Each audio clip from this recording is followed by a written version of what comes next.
So the RX-7 left last year and has been replaced by an RX-8, and also I'm in a little storage workshop unit. So this is the new track car. Just installing Willwood 4-piston rear brakes on, and just bleeding the brake system. So it's got decent rears. It's got huge front brakes, Alcons. I think those are 360 millimeter. And then of course it does not have a rotary engine. Did the rotary with the RX-7. Now it was time to get back to a V8. So just getting this set up, get some track duty this year, and we'll see how we go. Also,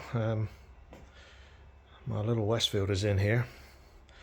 That is awaiting a full rebuild, really. It's going to be an engine out job, engine rebuild, and then a bit of a refresh and get it back on the road. It hasn't been on the road in 20 plus years, and I've owned this since I was 20 years old, back in probably the end of 1989 when I bought this, or beginning of 1990. So looking forward to getting that back on the road. Should be a little bit of fun. Probably planning for next summer, I would say.